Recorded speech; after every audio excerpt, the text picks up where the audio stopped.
Hospital తీసుకెళ్దామని ఇక్కడికి తీసుకొస్తే వీళ్ళు కూడా నీకేం లేదు రాజా ఐ లవ్ యూ అంటున్నారేంటి అని చెప్పి వీళ్ళు కంగు తిన్నారు. దీన్ని బట్టి తెలిసే నీతి ఏంటి? ఇంకొకసారి నిజంగా ఆయనకి బాగోలేదన్నా సీరియస్గా ఏదైనా ఇష్యూ వచ్చినా అంత సీరియస్గా తీసుకోరు. ఇప్పుడు నేను చెప్పేది అది. ఈ డ్రామాలు ఈ యాక్టింగ్లు ఆడితే నష్టం పోసానికే. లోపలికి వెళ్ళనంత వరకు మనం ఎన్నన్నా మాట్లాడచ్చు, ఎన్నన్నా డ్యాన్సులు వేయొచ్చు. ఒక్కసారి లోపలికి వెళ్తే ఆ 4 గోడలే, ఇంక వేరే దగ్గర ఇంకెక్కడికి కదలడానికి ఉండదు, మెదలడానికి ఉండదు. నువ్వు ఏం డ్యాన్స్లు వేసినా ఏం చేసినా అక్కడే చేయాలి. నువ్వు బయటకు వచ్చి నటిస్తానంటే అవ్వదు, నీకు అంత స్పేస్ లేదు. అది తెలుసుకోవాలి కదా. అది తెలుసుకోకుండా ఈరోజు ఇదని రేపు నిజంగా అన్నారా అంటే ఆ కథ చెప్పడానికి కూడా ప్రధాన కారణం అదే. రాకూడదు ఏదన్నా ఆయనకి సమస్య వస్తే ఈయన నిజంగా హడావిడి చేసినా ఇది ఏం చేస్తారు? ఇప్పుడు చూసిన ఈ సీన్ అంతాని అమ్మో ఎందుకులే ఇది అంత సీరియస్ కాదు కానీ అని నెగ్లెక్ట్ చేస్తే ప్రాణాలకే ముప్పు వచ్చే ప్రమాదం ఉంది. జరిగింది ఏదో జరిగింది, అరెస్ట్ అయ్యారు, జైల్లో ఉన్నారు, కోర్టులను ఆశ్రయించండి, మీది న్యాయం అయితే బెయిల్ దొరుకుతుంది, తర్వాత కేసు కొట్టేస్తారు, జీవితాంతం అంతా ఏం జైల్లో ఉంచరు. ఇప్పటికే కంగారు పడిపోయి మీరు ఇబ్బంది పడి మీ కుటుంబ సభ్యులను ఆందోళన పెట్టి పోలీసులను అందరినీ కూడా చూడండి అదిగో ఎంతమందో. ఎందుకంటే ఇప్పుడు ఆయన పరిస్థితి అలా ఉంది. అదిగో కారు ఎక్కినప్పుడు, కారు దిగినప్పుడు నిజంగానే ఆయనకు బాగాలేదేమో అనుకుని బ్రేకింగ్లు దాని మీద ఐటమ్స్, స్క్రోల్స్, విజువల్స్ హడావుడు చేసేసారు ఏదో అయిపోయిందని.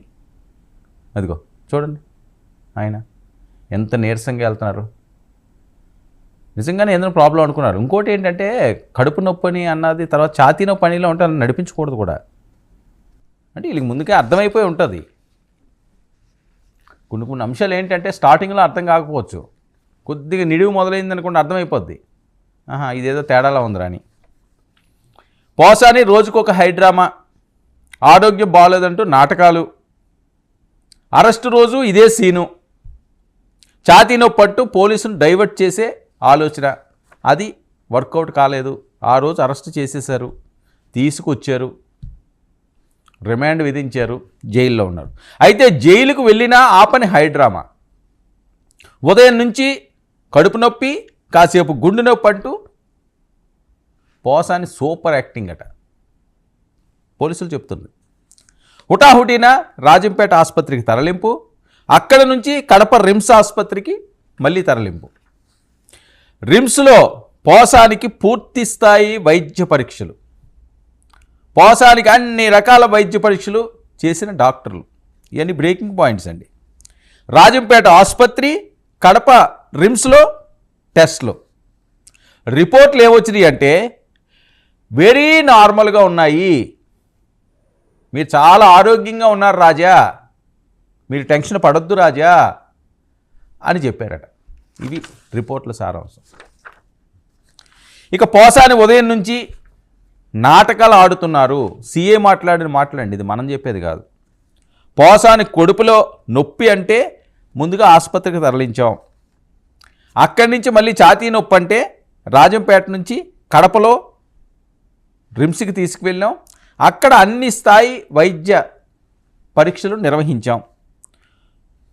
పోసానికి ఎలాంటి సమస్యలు లేవని డాక్టర్లు చెప్పారు. ఇది సీఏ మాట్లాడింది. పోసానిని మళ్ళీ రాజంపేట సబ్ జైలుకి తరలించేశాం. రాజంపేట సీఏ వెంకటేశ్వర్లు మాట్లాడింది. అంటే ఎంత ఫాస్ట్గా వచ్చారో అంత త్వరితగతిన పని ముగించుకోండి, మంచిగా వైద్య పరీక్షలు చేయించుకోండి,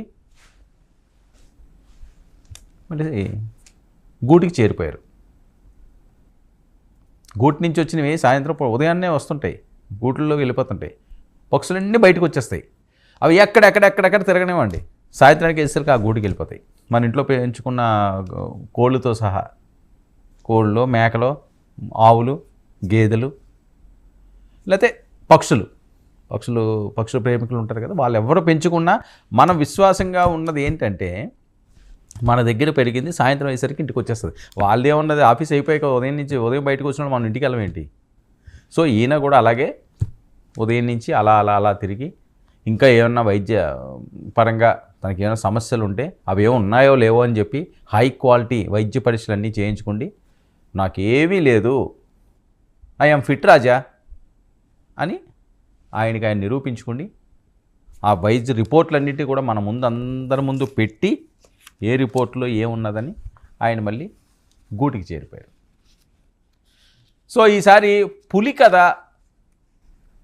ఒక్కసారి ఆయన నెమరు వేసుకుంటే ఇంకొకసారి ఈ డ్రామాలు ఆడకపోవడం ఆయన ఆరోగ్యానికి శ్రేయస్కరం.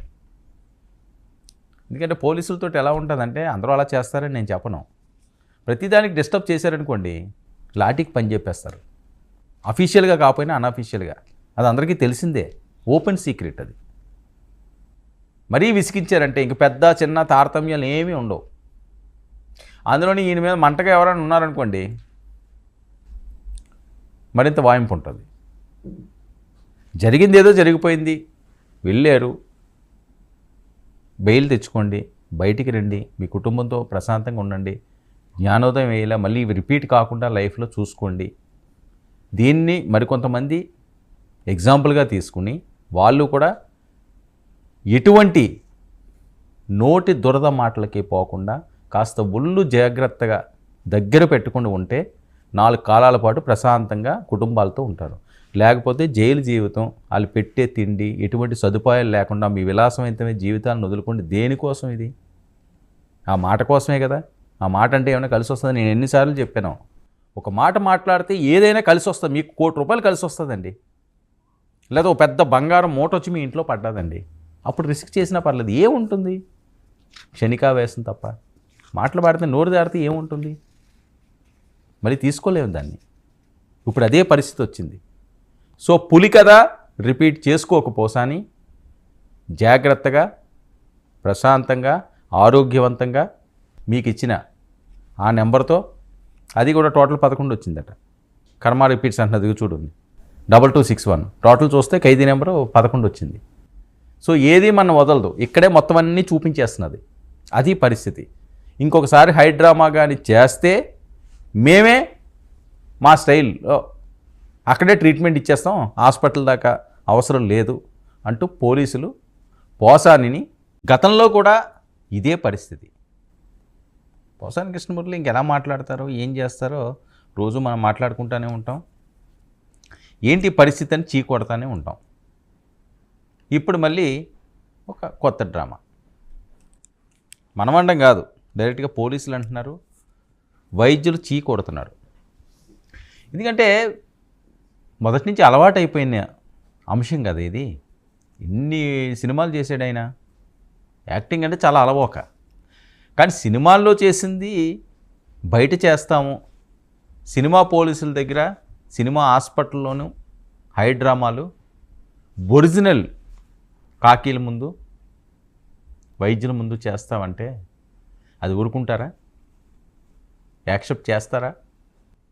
ఈసారి నిజంగానే ఏదో పులి మేక కథ ఒకటి ఉంటుంది. అదిగో పులి వస్తున్నది, అదిగో పులి వస్తున్నదని ఆ పిల్లడు ఆ తండ్రిని ఏదో ఒకసారి చెప్తాడు, నాన్న పులి వచ్చేస్తున్నది నన్ను చంపేయడానికని. చిన్నప్పటి నుంచి మనం వింటున్న కథ. మొదటిసారి చూస్తారు, పులి రాదు, వాడికి అదొక ఆట అయిపోద్ది ఆ పిల్లోడికి. రెండోసారి మళ్ళీ అడుస్తారు, అమ్మ నాన్న నన్ను పులి చంపేస్తున్నది, పులి చంపేస్తున్నది, పులి చంపేస్తున్నది, వచ్చేస్తున్నదని. మళ్ళీ పాపం వాళ్ళ దగ్గర ఉన్న గొడ్డలో కత్తో కర్ర పట్టుకుని నా కొడుకు చచ్చిపోతాడేమో, పులి నిజంగానే వచ్చి చంపేస్తున్నదేమో అని వస్తారు. అప్పుడు నవ్వుకుంటుంటాడు వీడు, నేను భలే మా అమ్మని నాన్నని మోసం చేసేసాను, పులి లేదు గిలి లేదు, అబ్బాబ్బా భలే ఉందిరా యాక్టింగ్ అని.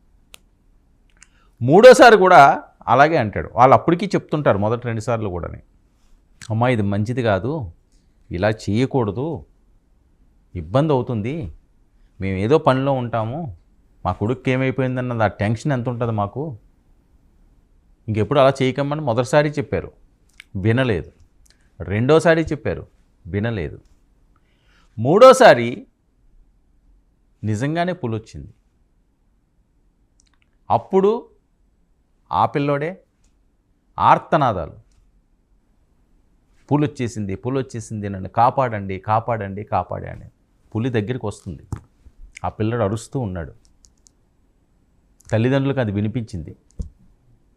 కానీ పిల్లడు ఆకతాయిగా ఆడుకుంటున్నాడులే అని చెప్పి పట్టించుకోలేదు. ఎందుకు పట్టించుకోలేదు? గతంలో జరిగిన అనుభవాలు. పులి వచ్చింది, పిల్లని ఎత్తుకెళ్ళిపోయింది. ఈ కథలో నీతి ఏంటి? తమాషాల కోసం అబద్ధాలు ఆడకూడదు. ఒకవేళ అదే నిజమైతే నువ్వు నిజం చెప్పినా అబద్ధమనే భావిస్తారు. దాని మూల్యం ఒక ప్రాణం.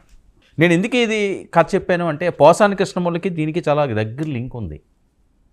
ఎందుకంటే ఆయన అరెస్ట్ అయినప్పుడు ఒకసారి మనం విజువల్స్ చూద్దాం. అరెస్ట్ రోజు వాళ్ళ ఇంట్లో ఆయన ఒక హై డ్రామా యాక్టింగ్ చేశాడు. ఆ విజువల్స్ మా వాళ్ళు ప్లే చేస్తారు ఇంట్లోవి.